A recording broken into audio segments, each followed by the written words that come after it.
तो देखिए अब बारी है नारियों की और एक नारियों का खास पैनल आज स्टूडियो में भी मौजूद है और अलग अलग जगह से महिलाएं हमारे साथ जुड़ी हुई हैं। अर्चना चिटनिस जी हैं, भारतीय जनता पार्टी के विधायक हैं मध्य प्रदेश से, बहुत स्वागत है। साथ ही डॉक्टर सिम्पी अग्रवाल है, प्रवक्ता है कांग्रेस की मध्य प्रदेश से, आपका भी स्वागत है।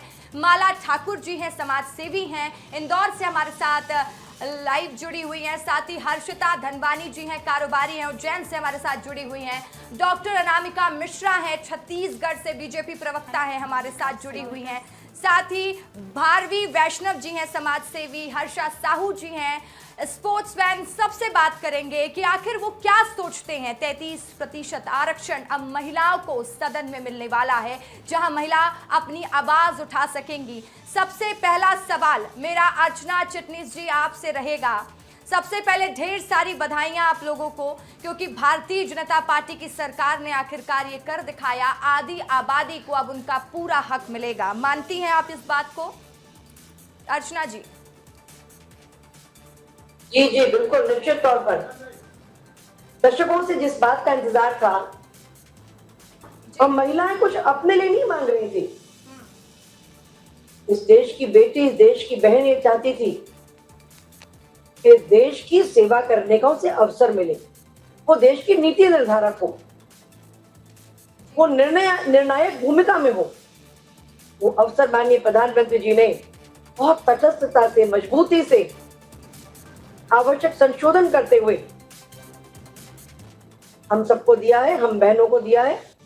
और ये विषय आधी आबादी का नहीं, ये देश की पूरी आबादी का विषय है, क्योंकि जब बहनें संसद की तीसरी सीट पे बैठेंगी तो निश्चित तौर पर इस देश की पार्लियामेंट की सर्विसेज जनता के प्रति, बहनों के प्रति, बेटियों के प्रति, प्रकृति के प्रति भी ज्यादा संवेदनशीलता से पूरी हो सकेगी।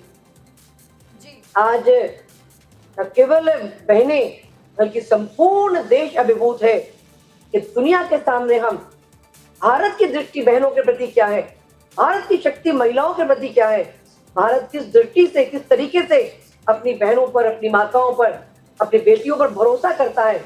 और भरोसा आज सारा संसार उसका साक्षी हो रहा है। बिल्कुल बिल्कुल। डॉक्टर सिम्पी अग्रवाल भी हमारे साथ जुड़ी हुई हैं।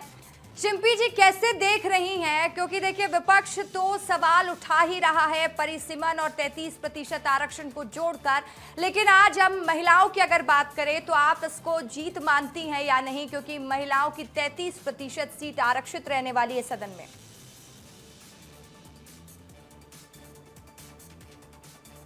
किसी भी वुमेन्स रिजर्वेशन बिल को लाने के लिए एक पॉलिटिकल विल की आवश्यकता होती है। 1989 में जो थे राजीव गांधी जी का था, जहां वो ये चाहते थे कि महिलाएं घर की चौखट से निकलकर केंद्रीय के सत्ता तक पहुंचे। आज उसी सपने को फलीभूत होते देख रहे हैं, लेकिन वो 2023 में पूरा हो चुका है। रुचिका जी, वर्तमान में भारतीय जनता पार्टी इसी महिला आरक्षण बिल को एक सुरक्षा कवच बनाकर बैकडोर से जिस डीलिमिटेशन को पूरे देश में लाने का प्रयास कर रही है, विपक्ष सिर्फ उसका विरोध कर रहा है। जनता को यह स्पष्ट कर देना चाहती हूं कि महिला आरक्षण बिल पर 2023 में विपक्ष पूर्ण रूप से साथ खड़ा था और हम सब ने सहमति के साथ इस बिल को पारित होने दिया था।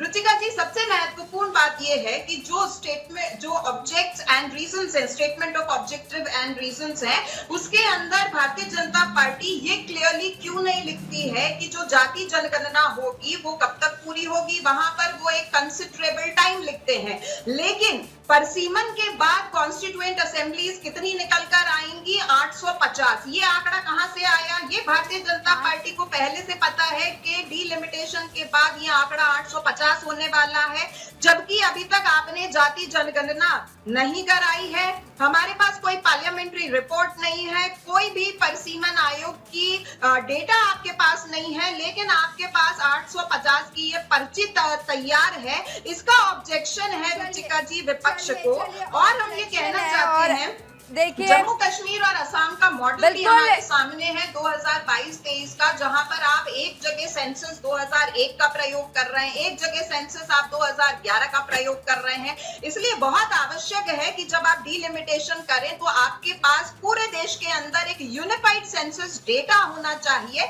और जब तक जाति जनगणना पूर्ण नहीं हो जाती है तब तक डिलिमिटेशन करना पूर्ण रूप से अवैध है। और ये पिछड़ा वर्ग के साथ में धोखा है, ये अनुसूचित जाति जनजाति वर्ग के साथ में धोखा है। और भारतीय जनता पार्टी चाहे कितना भी प्रयास कर ले, विपक्ष ने अपना इस जवाब पेश delimitation कर को दिया। भारत नहीं और होने डॉक्टर शिल्पी अग्रवाल जी, देखिए विपक्ष की भूमिका ही होती है कि तमाम मुद्दे उठाए, क्योंकि यही लोकतांत्रिक देश की परिभाषा भी है। सभी का मैं एक एक रिएक्शन ले लेती हूँ, फिर लौटूंगी आपके पास। अब चलते हैं, माला ठाकुर जी का रुख कर लेती हूँ, समाज सेवी है माला ठाकुर जी। पक्ष विपक्ष तो अपनी राय देगा, पक्ष इसे सही बताएगा, विपक्ष कुछ खामियां भी गिनाएगा, लेकिन आज बात पक्ष और विपक्ष की नहीं है, बात है महिलाओं की, बात है स्त्रियों की, और बात है कि जब सदन में महिलाओं की भूमिका बढ़ेगी तो समाज में बदलाव भी देखने को मिलेगा। माला ठाकुर जी।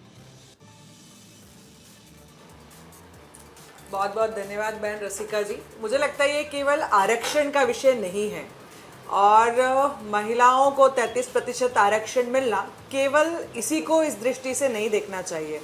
जब हम भारत की बात करते हैं तो ध्यान में आता है कि किस प्रकार से भारत की जो परंपरा रही है, महिला नेतृत्व की परंपरा रही है।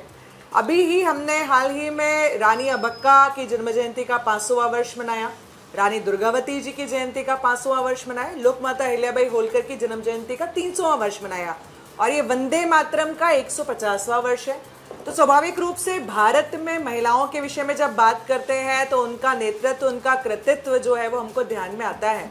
और ये जो बिल है, मुझे लगता है कि केवल भारत ही नहीं, पूरे विश्व को भारत की ओर से एक संदेश है कि नारी नेतृत्व के साथ जब हम आगे बढ़ते हैं तो वास्तव में 2047 के जिस विकसित भारत की हम कल्पना करते हैं उसकी राह आसान हो जाएगी। बिल्कुल, आपने बहुत खूबसूरत बात कही है कि जो हम लोग महिला नेतृत्व की बात कर रहे हैं, और जो 2047 का सपना, और जैसा कि प्रधानमंत्री नरेंद्र मोदी ने भी कहा कि 3 दशक बाद आखिरकार वो घड़ी आ गई है जब महिलाओं को उनका हक मिल रहा है। हर्षिता धनवानी जी हैं, कारोबारी हैं, उज्जैन से हमारे साथ जुड़ी हुई हैं। हर्षिता जी, वैसे तो आप राजनीतिक नहीं हैं, और कई बार हम देखते हैं कि कारोबारी लोग होते हैं, उनको राजनीतिक विषयों में इंटरेस्ट होता है, नहीं होता, लेकिन मैं बार बार इस लाइन को रिपीट इसलिए कर रही हूँ क्योंकि आज ये गौरव का विषय है, और ये हम सब महिलाओं के लिए बड़ी बात है कि अब सदन में महिलाओं की आवाज गूंजेगी, और वो भी आरक्षण के साथ। महिलाओं को चुनावी मैदान में उतारना ही होगा। हर्षिता धनवानी जी, कैसे देख रही हैं इसको? देखिए मैम, मैं अगर आप आरक्षण की बात कर रही हैं तो मुझे तो 2 दिन से हमारे प्रधानमंत्री के जो स्टेटमेंट घूम रहे थे कि जब बेटा और बाप साथ में बैठ के बात करते थे और माँ चल के आती थी तो पिताजी ये कहते थे कि तुम जाओ, हम दोनों आपस में बात कर रहे हैं। मगर अब ये होगा कि जब बाप और बेटा साथ में बैठ के बात करेंगे तो वो ये कहेंगे कि तुम्हारी माँ को भी बिठाओ यहाँ पर, हम मिलकर आपस में बात करेंगे। So it is not about the aarakshan. I genuinely feel, मुझे लगता है ये चेंजिंग प्रायोरिटीज़ की बात है, और इस फैक्ट को कोई डिनाई नहीं कर सकता, कोई मना नहीं कर सकता है कि अगर विमेन को आप इन सब फील्ड में, इस सेक्शंस में ला रही हैं, तो चाहे हेल्थ हो, एजुकेशन हो, चाइल्ड केयर हो, सेफ्टी हो, इन सब में ही आपको पॉजिटिव चेंजेस ज़रूर नज़र आएंगे। बट येस, कुछ चेंजेस ज़रूर ऐसे हैं जिनका हमें ध्यान रखना पड़ेगा, एंड हम उसके बारे में भी बात करेंगे अगर आप चाहें तो। But yes, we are hopefully seeing this कि ये बिल पास हो जाए और उसमें डीले ना हो एक्चुअली।